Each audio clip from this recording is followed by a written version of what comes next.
What is your for control costing you? Today on the Landlord Coach Daily Show, let's get it going. 5, 4, 3, 2, 1, 0, ignition, liftoff.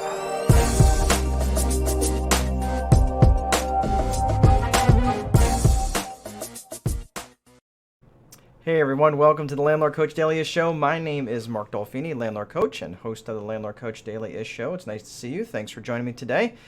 So today we're going to be talking about what is your need for control costing you. This was an interesting conversation I had with a student this morning, and I was going to do this actually later in the week, but I thought, you know what, since it's fresh in my heart, and who knows what could happen with Apocalypse 2021. Well, it's actually more snowpocalypse. So we got bombed here in the Midwest with snow, and I think it's heading towards the east. But anyway, it's cold, it's snowy, and I shoveled about 32,000 calories worth of snow today. So I can promise you I'm going to be in traction tomorrow. Anyway, so let's talk about this, your need for control. What is it costing you? So I was remembering back to this being a control enthusiast, because I always say that, like, control freak. I don't know that I'm a freak. Control enthusiast for certain things. I definitely say I have evolved from the control enthusiast for the most part. There are certain things I still like to have control over, but definitely have given up certain things, and it was costing me growth in my company for a long time. And the first things that I really had to learn to give up were some of the maintenance functions. Like, I could not do all the maintenance. I couldn't answer the phones. I couldn't answer all these different things. Remember, now at the time, I'm going back to where I had 92 rental units and I'm trying to do everything by myself. So the interesting thing was I had people who were legit trying to help me out, giving me advice and saying, you really need to get some help. Well, everything about my business was right up in here, and there was no way that, I mean, what was I going to do? Push somebody into a room and yell, do work, and then run away? Like, that wouldn't have changed anything for me, because everything was still in my head. So once I started getting things out, once I started putting systems in place, once I started building an infrastructure, putting processes in place for other people to do the work, that's when things really changed for me. And that's, letting up on some of that control. So where I first gave up on some of that was giving up some of the phone calls. Now when it comes to being able to hand over things, I look at it in three ways. First of all, can I eliminate anything? Is there anything that I'm doing that's just flat unnecessary? Because there was things that I was doing that just flat didn't make any sense. Just as an example, like sending people out birthday cards and things like that. Well, I wasn't even accomplishing the basics. Like, if someone didn't have a refrigerator for 3 days, me stopping my day to fill out birthday cards, which would take me anywhere from 10 to 30 minutes, that made no sense. Why would I send out a birthday card when they didn't have a refrigerator for 3 days? I mean, yeah, thanks for remembering my birthday. Too bad all my ice cream cake melted, right? So that just didn't make any sense. Make sure you get the basics right before you try to get fancy. So that sort of stuff I could just eliminate. Not that it was unimportant, but it wasn't delivering the necessary product. So when I eliminated the stuff I didn't need to eliminate, then I started to try to automate what I could, and whatever I couldn't automate, which didn't make sense to automate or would have been too expensive, I wasn't able to do that, then I could delegate it to someone else. Well, the delegation side is really what we're talking about today. Like automation, you can automate certain things. In fact, a lot of things you can automate if you really think about it hard enough. There's a lot. In fact, most things you can automate, except where things need a human being, the human touch, the human component, when the human component is necessary. And again, in the real estate business, this is a people business. There's really no getting around talking to and actually, being involved in people and solving problems for them. And that's kind of hard to do on an automated basis. It's just becomes too impersonal. So That's where I would, that's where I struggle with, turning over some of this stuff. Now, the conversation today was really more about they didn't want to give up the control. They didn't want to give up. In this particular case, it was the leasing function. But I was reminded in my in my own case, I was handing off stuff little by little, and I was handing off first. I handed over the maintenance to stuff, then I handed over like the maintenance supervision to other people. Then I handed over. Actually, no. Before that, I even handed over the phone calls because that's when my bride had joined me. She was my bride at the time, but she came to work for me for a little while.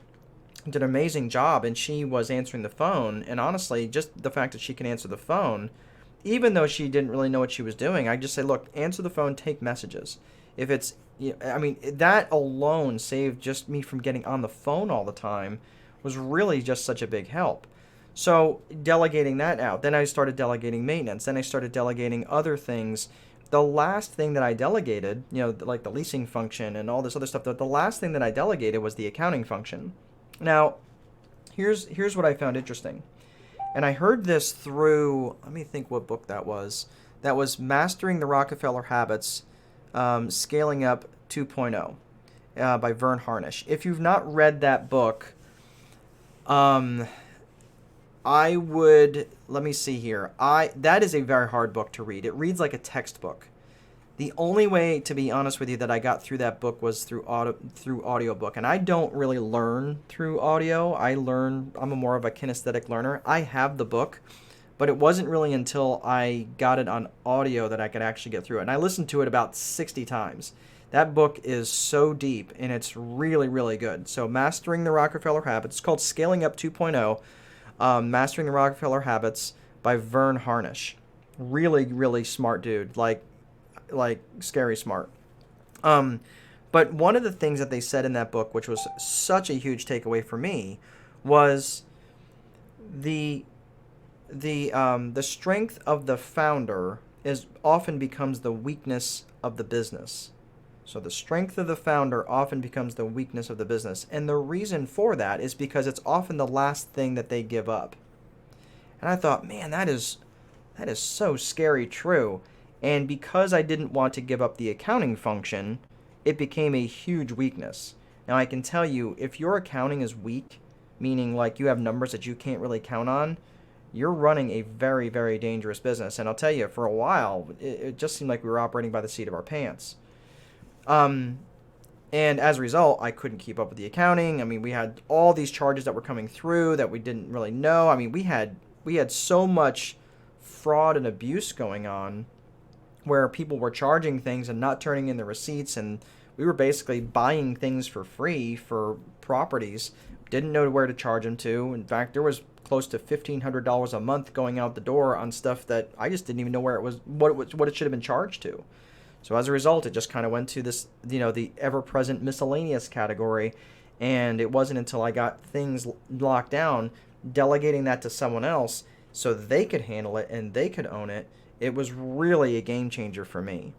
So that really changed things in terms of, turning that over and getting that into someone else's hands that could do it much better than me. Yeah, you do have to humble yourself a little bit. It's not easy to do that, and it can be really, really challenging, to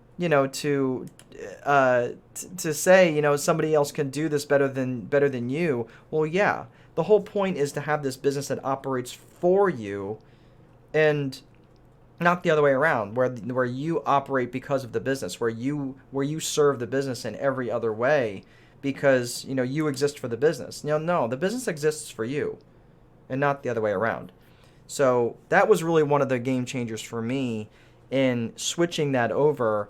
And what that need for control was costing me was growth. It was costing me peace of mind. It was costing me lots of things.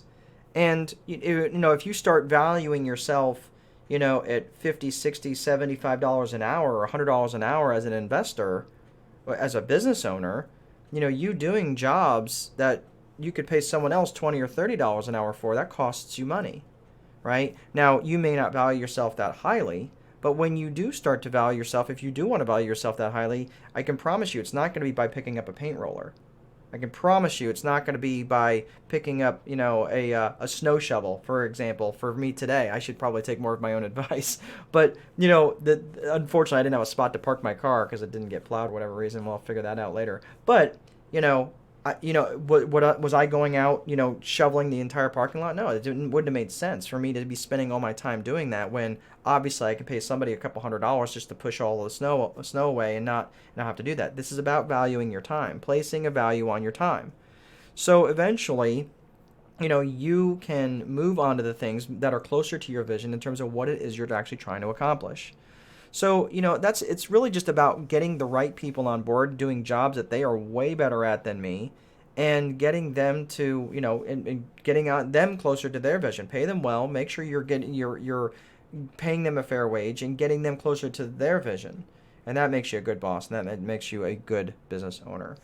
So that's all I have for today. I want to just go ahead and plug my friends over at Rent-A-Ware. If you are looking for property management software, these guys are the real deal. They are not for property managers. This is specifically for mom and pop operations. If you want to go over to rentaware.com, they're very reasonably priced. They have a payment portal that is super cool, and I don't know, they're just really good people and really good folks, and I just trust them. So that's basically it. Also, of course, here's a cool thing. If you are watching this today, which is Tuesday. So if you're watching this for Tuesday night, if you'd like to join us for a free coaching session, we're doing a group coaching session tonight. Here's the thing: you gotta sign up for it. So if you sign up, I know some of you out there have asked how to get the free copy of the Time Wealthy Investor. If you order it today, I've got books coming, and they'll be here on Saturday, so they'll be a little bit delayed going out.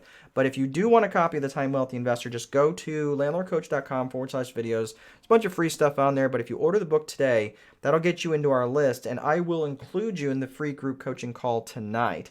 I don't often open it up to the general public. Usually it's only for inner circle and private members area coaching students. But tonight I'm opening it up because I often see that, sometimes people just need to kind of see what we're about, see what the community is about, but they often, bring some good discussion as well. And I'd like to do that for you guys. So if that's something you want to do today, just go in there to landlordcoach.com/videos, and I will make sure that you get the link tonight. So that's all I have for today. And I don't have any questions or anything, so we're going to go ahead and close this out. Of course, please be sure to place a value on your free time, because if you don't, someone else will. But most important, there is no amount of money that will make time irrelevant. Have an awesome day, and I'll see you next time.